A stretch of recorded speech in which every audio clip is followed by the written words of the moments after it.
Friends, आज हम लोग पढ़ने वाले हैं ब्लड ग्रुप यानी कि रक्त समूह के बारे में। ब्लड ग्रुप को हम लोग हिंदी में रक्त समूह कहते हैं इसको। ठीक है, तो रक्त समूह क्या होता है कि अलग अलग लोगों में इंडिविजुअल डिफरेंस के कारण उनके जो ब्लड फैक्टर्स होते हैं वो भी क्या होते हैं, अलग अलग होते हैं। ठीक है ना। तो यहाँ पर लिखिएगा कि जो ब्लड ग्रुप है इसके जो खोजकर्ता हैं, खोजकर्ता यानी कि इसके डिस्कवरर, ब्लड ग्रुप के जो डिस्कवरर हैं वो कौन है? तो ब्लड ग्रुप के जो आपके डिस्कवरर होंगे वो हो जाएंगे कार्ल लैंडस्टीनर। लिखिएगा कार्ल लैंडस्टीनर। ठीक है, इंग्लिश में इसको लिखिएगा कार्ल लैंडस्टीनर। ठीक है, और इन्होंने 1900 में इसकी खोज की थी। जो कार्ल लैंडस्टीनर हुए, इन्होंने ब्लड ग्रुप का जो खोज किया था, जो इसकी डिस्कवरी की थी, वो कब की थी? 1900 में की थी, 1900 में किया गया था।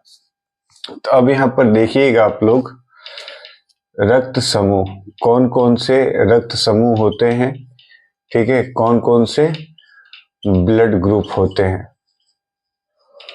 ठीक है, तो आप यहाँ पर देखिएगा कि ब्लड ग्रुप में पहला होता है आपका ब्लड ग्रुप ए हो जाएगा, फिर दूसरा ब्लड ग्रुप बी हो जाएगा, तीसरा ए बी होता है और चौथा ओ होता है। ठीक है, इस तरह से ये आपका क्या हो जाएगा? रक्त समूह हो जाएगा, ब्लड ग्रुप हो जाएगा ए बी और ओ। तो जब मैंने आपको पहले पढ़ाया था ब्लड में और भी टॉपिक्स जब डील किए थे, तो उस समय मैंने आपको दो बातें बताई थी। ठीक है, एक बात बताया था मैंने आपको एंटीजन के बारे में और दूसरा बताया था एंटीबॉडी के बारे में। एंटीजन और एंटीबॉडी, तो देखिए सबसे पहले यहाँ पर एक बात लिख देते हैं, एंटीजन की बात हो रही है, एंटीजन की बात हो रही। तो ये एंटीजन भी दो तरीके का होता है, एक ए होता है और दूसरा बी होता है, और एक होता है एंटीबॉडी। ठीक है, तो ये भी इसी तरह से एक ए होता है और दूसरा क्या हो जाएगा? बी। अंतर दोनों में क्या है कि जो एंटीजन है उसको कैपिटल ए बी से दिखाते हैं और जो एंटीबॉडी है उसको स्मॉल ए और स्मॉल बी से हम दिखा रहे हैं। ठीक है, तो अब यहाँ पर देखिएगा कि किस ब्लड ग्रुप में कौन से एंटीजन और कौन सा एंटीबॉडी मिलता है। ठीक है, पाया जाता है। तो सबसे पहले रक्त समूह लिख लिए। अब यहीं पर आप लोग एंटीजन लिख लीजिए, एंटीजन लिख लेंगे। फिर इसके बाद लिखिएगा तीसरे में एंटीबॉडी, यानी कि हम लोग देखने वाले हैं कि किस ब्लड ग्रुप में कौन सा एंटीजन पाया जाता है और कौन सा आपका एंटीबॉडी पाया जाता है। ठीक है, तो सबसे पहले यहाँ पर ब्लड ग्रुप ए के लिए, देन आफ्टर बी के लिए, उसके बाद सी के लिए, और ये लास्ट जो बच जाएगा ए। तो एंटीजन में हम लोग देखते हैं कि जो आपका ब्लड ग्रुप है तो एंटीजन भी आपका सेम हो जाता है, यानी कि ए ब्लड ग्रुप का जो एंटीजन होगा वो क्या होगा? ए होगा, और बी ग्रुप का एंटीजन क्या होगा? तो बी ही होगा, और ए बी का एंटीजन क्या होगा? तो ए भी हो सकता है और बी भी हो सकता है। ठीक है, इस बात को याद रखिएगा। और यहाँ पर देखिए कि जो ओ ब्लड ग्रुप होता है इसका कोई एंटीजन नहीं होता है। अब यहाँ पर देख लेंगे कि ए का जो एंटीबॉडी है वो क्या होता है? बी होता है, स्मॉल बी करेंगे। ठीक है, अब ये बी का एंटीबॉडी क्या होगा? ए होगा। बी का एंटीबॉडी क्या हो जाएगा आपका? ए हो जाएगा। ठीक है, फिर इस ए बी का क्या होगा एंटीबॉडी? तो यहाँ पर ए बी का जो एंटीबॉडी होता है वो नहीं होता, और ओ जो ब्लड ग्रुप है इसका एंटीबॉडी क्या हो जाएगा? ओ ही हो जाता है, और सॉरी ओ नहीं, ए और बी दोनों हो जाते हैं। ठीक है, इसको याद रखिएगा कि जो ब्लड ग्रुप है उस ब्लड ग्रुप का खोज करने वाला कौन सा व्यक्ति हुए, कार्ल लैंडस्टीनर हुए। तो कार्ल लैंडस्टीनर जो है ब्लड ग्रुप को 4 कैटेगरी में बांट देते हैं, ए बी और ओ। ठीक है, और जब मैंने पहले टर्म में आपको ब्लड से बहुत सारी रिलेटेड बातें बताई थी तो उसमें मैंने एक एंटीजन और एंटीबॉडी बनाया था। तो एंटीजन 2 तरह के होते हैं, ए और बी, एंटीबॉडी भी ए और बी होता है। यहाँ पर एंटीजन को किस में दिखा रहे हैं, कैपिटल ए और कैपिटल बी से दिखा रहे हैं, और एंटीबॉडी को स्मॉल ए और स्मॉल बी से दिखा रहे हैं। ठीक है, तो यहाँ पर एक और चीज लिख लीजिएगा नोट करके। क्या नोट करके लिखिएगा कि देखिए कि यहाँ पर ये ए बी है, ए बी के पास एंटीबॉडी नहीं है, ए बी के पास एंटीबॉडी नहीं है, तो ये क्या होता है, यूनिवर्सल रिसीवर। यानी कि ए बी रक्त समूह, ए बी रक्त समूह के पास एंटीबॉडी नहीं होने के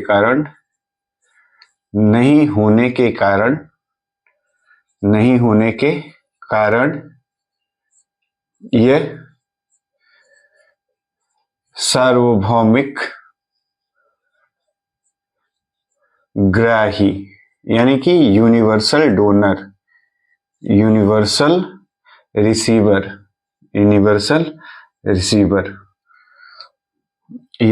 रिसीवर होता है।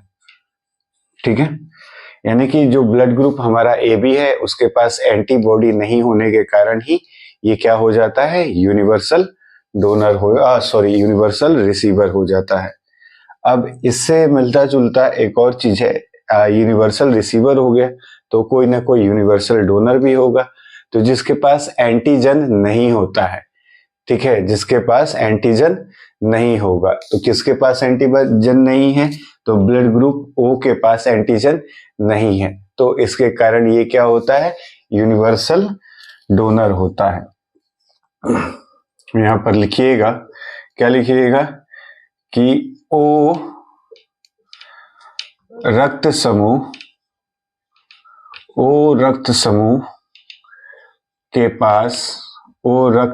के पास क्या नहीं होता, एंटीजन नहीं होता।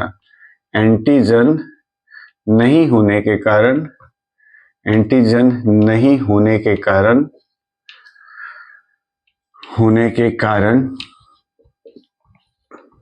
यह सार्वभौमिक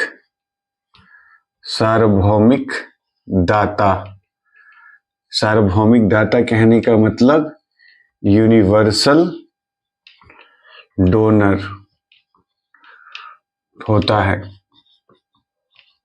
ठीक है, याद रखिएगा कि जो यूनिवर्सल डोनर है वो कौन सा है, ओ रक्त समूह जो होता है वो यूनिवर्सल डोनर होता है। कारण क्या है, कारण इसका ये है क्योंकि उसके पास एंटीजन नहीं होता है, और एंटीजन नहीं होने के कारण ही जो रक्त समूह ओ है वो एक यूनिवर्सल डोनर होता है, सार्वभौमिक दाता होता है। ठीक, इसका अपोजिट की जो ए बी रक्त समूह है उसके पास एंटीबॉडी नहीं होने के कारण ये क्या होता है, यूनिवर्सल रिसीवर होता है, सार्वभौमिक ग्राही होता है। इतना बात आप लोग अच्छे से समझ गए होंगे, ठीक है ना। तो ये आसान चीजें हैं, ठीक है, थोड़ा सा बस केवल आप लोग देखिएगा तो इसको सीख सकते हैं। ठीक है, अब यहाँ पर थोड़ा सा देख लीजिए, जो हमारा नेक्स्ट जो इसमें टॉपिक बन रहा है वो बनता है रक्ताधान। ठीक है, जिसको आप लोग बोलते हैं ब्लड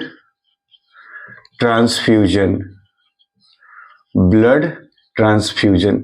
यानी कि ब्लड ट्रांसफ्यूजन क्या होता है, रक्ताधान क्या होता है। जैसे किसी को ब्लड की जरूरत पड़ती है तो हम लोग क्या करते हैं, ब्लड को एक्सचेंज करते हैं, तो उसी को क्या बोलते हैं, रक्ताधान बोलते हैं, ब्लड का ट्रांसफ्यूजन बोलते हैं।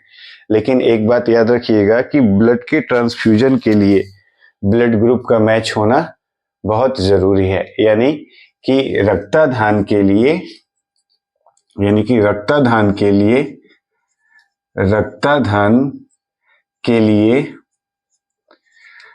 ठीक है, रक्तदान के लिए रक्त समूह का मिलना आवश्यक होता है। ठीक है, तो जो ब्लड ट्रांसफ्यूजन है, ब्लड ट्रांसफ्यूजन के लिए क्या जरूरी है? रक्त समूह का मिलना जरूरी है। यानी कि जिसको हम लोग रक्त देना चाहते हैं, तो रक्त जो ग्राही होगा, रक्त दाता जो होगा, दोनों का जो रक्त समूह है वो एक जैसा होना चाहिए। ठीक है, अगर ए ब्लड ग्रुप है तो उसको ए ही दे सकता है, बी ब्लड ग्रुप है तो उसको बी ही दे सकता है, उसके अलावा ओ दे सकता है, ओ यूनिवर्सल डोनर है तो ए को भी दे सकता है और बी को भी दे सकता है। ठीक है, अब ए बी, अब यहां पर आगे देखिएगा कि अगर अमिलान रक्तदान हो जाए, अगर अमिलान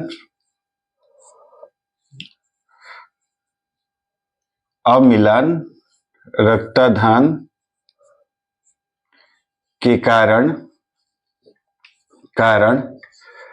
आरबीसी की कोशिकाएं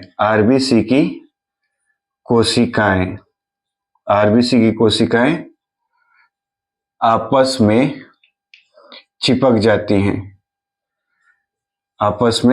चिपक जाती हैं, जिससे ऑक्सीजन का परिवहन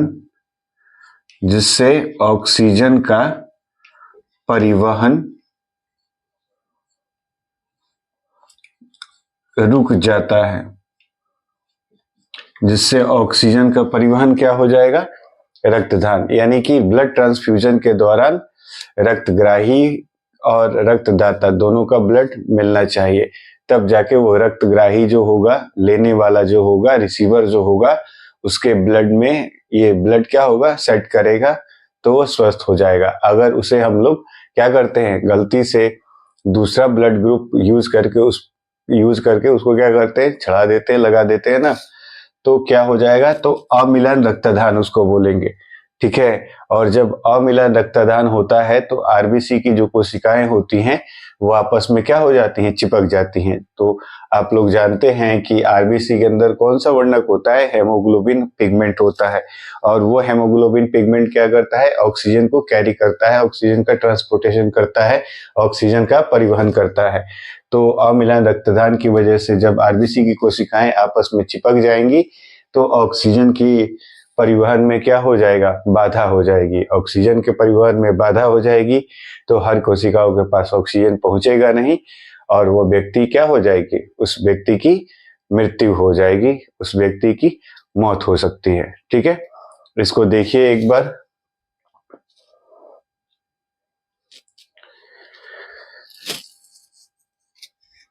देख लिए? अब देखिए, इसको मिटा रहा हूं मैं यहां पर, इसको मिटा के थोड़ा सा और इसको बढ़ाएंगे लोग। इसको लिख रहे हैं कि जैसे अमिलान रक्तदान अगर ना हो, उससे बचने के लिए हमें क्या करना पड़ेगा?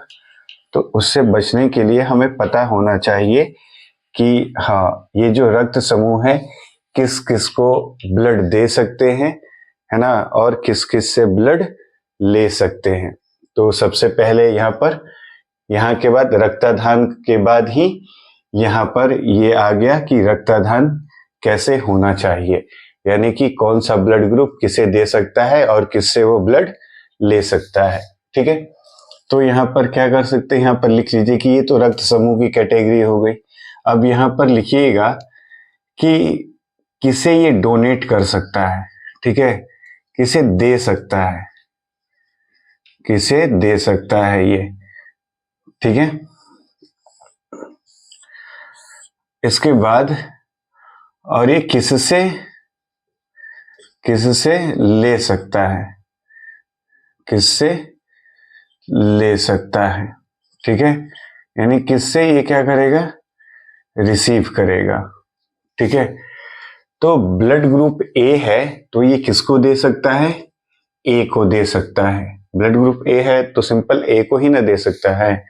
अब ए पॉजिटिव को दे या ए निगेटिव को दे, और ये किससे ले सकता है, तो ए वाले से ए वाले को दे सकता है तो ए वाले से ले भी सकता है, और साथ ही साथ जो आपका यूनिवर्सल डोनर है उससे भी ये क्या कर सकता है, ले सकता है।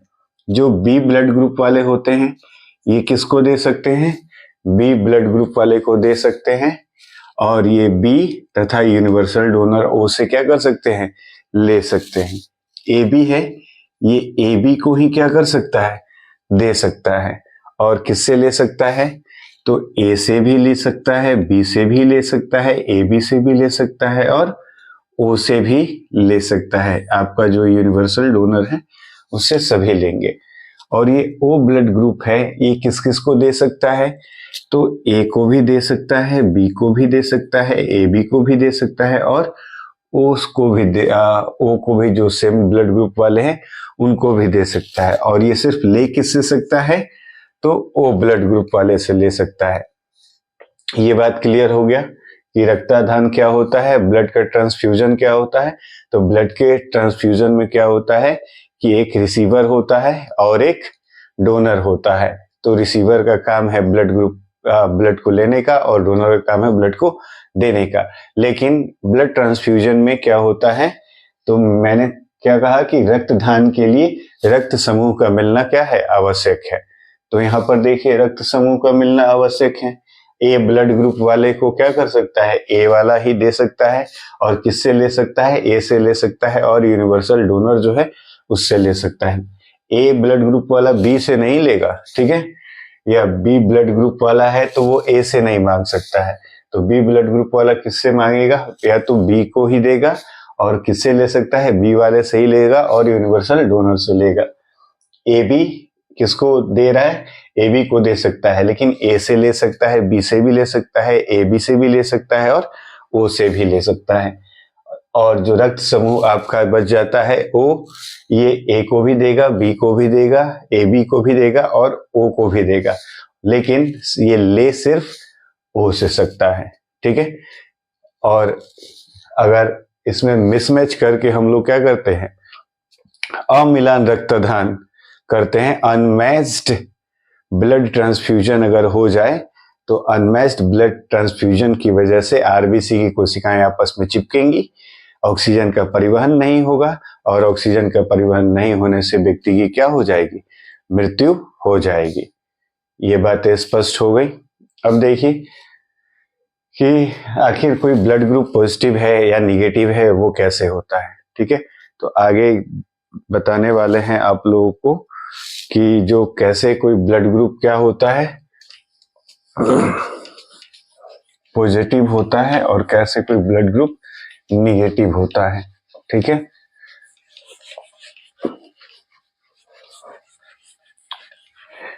आप लोगों ने RH फैक्टर का नाम सुना होगा, ठीक है, जिसको ये कार्ल लैंडस्टीनर और विनर दोनों ने मिलकर इसको खोजा था 1940 में, ठीक है। उन्होंने क्या किया था कि एक, चलिए देखिए बता रहा हूं यहां पर कि आपने नाम सुना होगा, किसका नाम सुना होगा, RH फैक्टर का नाम सुना होगा, ठीक है। यानी कि इसको बोलते हैं RH कारक, ठीक है। ये RH कारक जो होता है एक स्पेशल एंटीजन होता है, ठीक है। इसके लिए क्या लिखिएगा कि ये जो RH फैक्टर है, ये जो RH कारक होता है, यह एक विशेष एंटीजन होता है। ये एक विशेष एंटीजन होता है, ठीक है। और ये विशेष एंटीजन है, इसका मतलब है कि जो एंटीजन ए है और जो एंटीजन बी है उससे थोड़ा अलग होगा। ये भी लिख लीजिए कि एंटीजन ए तथा बी दोनों से अलग होता है, दोनों से अलग होता है, दोनों से अलग होता है, थोड़ा सा ये क्या होता है, डिफरेंट हो जाता है। यानी कि RH फैक्टर जो एंटीजन है वो क्या हो जाता है, एंटीजन ए और एंटीजन बी दोनों से क्या होता है, अलग होता है। ठीक है, अब ये सोच रहे होंगे कि RH, तो ये जो RH है, RH फैक्टर, इसको आप लोग बोलते हैं रिसस, रिसस कारक। क्या बोलते हैं इसको, रिसस कारक बोलते हैं। इसको कैसे लिखते हैं, RHSEUS, रिसस फैक्टर। ठीक है, इसको क्या बोलते हैं, RH फैक्टर बोलते हैं, रिसस कारक। तो ये जो रिसस नाम लिखा है यह एक बंदर का नाम है, यह एक बंदर का नाम है। यानी कि जो रिसस नाम दिया गया है RH को, RH स्टैंड्स फॉर रिसस, और रिसस जो है ये क्या है, एक बंदर का नाम है। इस बंदर के ब्लड ग्रुप को क्या किया गया, एनालाइज किया गया, इसके ब्लड का इंक्वायरी किया गया। ठीक है, तो जब इसके ब्लड को एक्सपेरिमेंट किया गया इसके ब्लड के साथ, ठीक है, तब उसमें क्या मिला, एक विशेष एंटीजन मिला, जिसको क्या किया गया, ह्यूमंस के ब्लड के, मानव के ब्लड से, मनुष्यों के ब्लड से उसको कंपेयर किया गया। और कंपेयर करने के बाद जो रिजल्ट आया वो क्या था, आपके सामने है ना, जो रिजल्ट क्या है ये आपके सामने है। तो ये जो रिसस फैक्टर है ये कहाँ खोजा गया था, किसी बंदर में खोजा गया था, और उस बंदर का क्या नाम था, रिसस।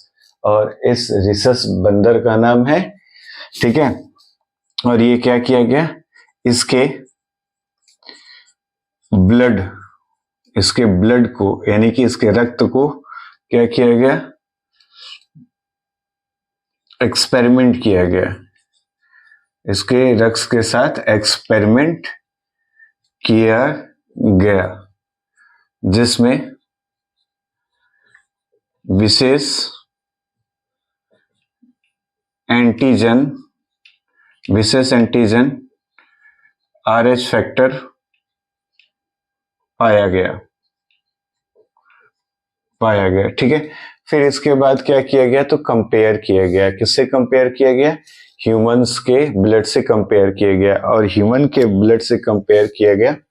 ठीक है, तो ऐसा पता चला कि किसी किसी ह्यूमंस में RH फैक्टर वाले एंटीजन मौजूद हैं, और किसी किसी व्यक्ति में RH फैक्टर वाले जो एंटीजन है वो मौजूद नहीं है। यानी कि हर किसी में RH फैक्टर वाले एंटीजन नहीं है, लेकिन कुछ ऐसे भी व्यक्ति हैं जिनमें RH फैक्टर वाले एंटीजन्स क्या होते हैं, मिलते हैं। तो अब यहाँ पर एक और बात सामने आ जाती है, आगे इसको मिटा रहा हूं, देखिएगा, ठीक है ना।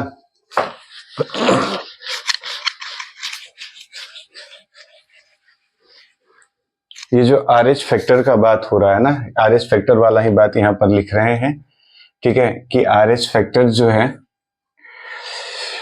इसका जो खोज करने वाले व्यक्ति थे, है ना, तो जो RH फैक्टर के खोज करता है, ठीक है, इसको मिटा दे रहे हैं, इसको लिख लीजिएगा यहाँ पर ही, ठीक है, कार्ल लैंडस्टीनर एंड कौन थे, वीनर, वीनर, ठीक है, कार्ल लैंडस्टीनर और वीनर ने किसकी खोज की थी, RH फैक्टर की खोज की थी। ठीक है, याद रखिएगा यहाँ पर कि RH फैक्टर के जो खोज करता है वो कार्ल लैंडस्टीनर और वीनर थे।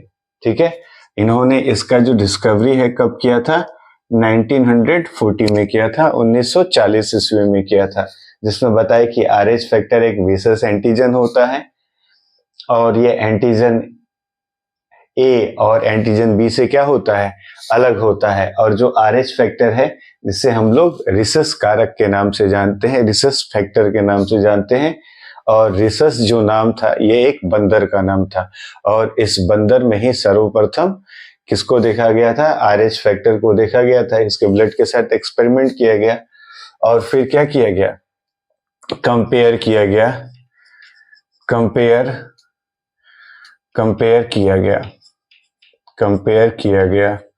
ठीक है, कंपेयर किया गया, किससे कंपेयर किया गया, तो मनुष्य के रक्त से, मनुष्य के रक्त से। तो इसमें पाया गया कि कुछ ऐसे व्यक्ति हैं जिनमें RH फैक्टर मौजूद है और कुछ ऐसे व्यक्ति हैं जिसमें RH फैक्टर वाले विशेष एंटीजन मौजूद नहीं है। तो यहां से ही एक टर्म निकलता है कि जो व्यक्ति या जिस व्यक्ति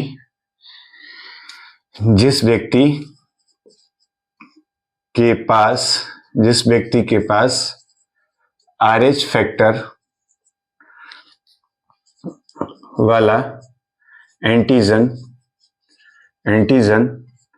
मौजूद है उसे RH धनात्मक कहा गया। RH धनात्मक कहा गया। यानी कि मान लीजिए कि कोई ऐसा इंसान है जिसका ब्लड ग्रुप क्या है, एग्जाम्पल के लिए मान लीजिए जिसका ब्लड ग्रुप क्या है, ए है, तो RH धनात्मक, तो उसके साथ क्या बोल देंगे कि उसका ब्लड ग्रुप क्या होगा, ए पॉजिटिव। यानी कि अगर कोई व्यक्ति जिस व्यक्ति के पास RH एंटीजन है तो उसको बोला उसके ब्लड ग्रुप क्या होंगे, पॉजिटिव होंगे।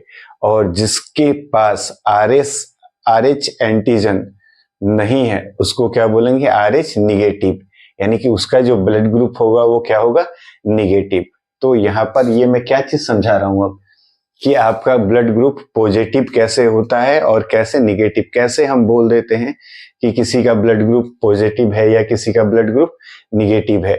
तो जिनके पास RH फैक्टर वाले विशेष एंटीजन मौजूद होते हैं उनका जो ब्लड ग्रुप है वो पॉजिटिव होगा। ठीक है, यहाँ पर A पॉजिटिव कह लें या B पॉजिटिव कह लें या O पॉजिटिव कह लें, यानी कि इन सब में क्या देखेंगे कि ये सभी के पास RH फैक्टर वाले विशेष एंटीजन मौजूद हैं और जिनके पास नहीं होता है उनका ब्लड ग्रुप क्या होगा, निगेटिव हो जाएगा। तो यहाँ पे लिख लीजिएगा कि जिस व्यक्ति के पास RH फैक्टर वाले विशेष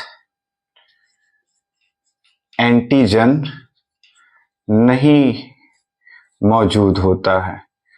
मौजूद है, ठीक है, तो उसे RH निगेटिव या RH ऋणात्मक कहा गया। यानी कि समझने के लिए यहाँ पर A निगेटिव हो जाएगा, B निगेटिव कर लीजिए या O निगेटिव कर लीजिए। दोनों ही बात आप लोगों को आई होप ये समझ में आ गई होगी कि पहली जो बात थी कि जिनके पास RH फैक्टर मौजूद हैं तो उनका जो ब्लड ग्रुप है वो क्या होगा, पॉजिटिव होगा। और जिस व्यक्ति के पास RH फैक्टर वाले विशेष एंटीजन नहीं है उनका जो ब्लड ग्रुप होगा वो कैसे होगा, निगेटिव होगा। तो मैं आशा करता हूं कि आप जो भी ये चीजें हैं, जो भी ये बता रहा हूं मैं आपको, आपने इसको अच्छे से समझ लिया होगा। ठीक है, अब इसमें थोड़ा सा हम लोग जान लेंगे कि ये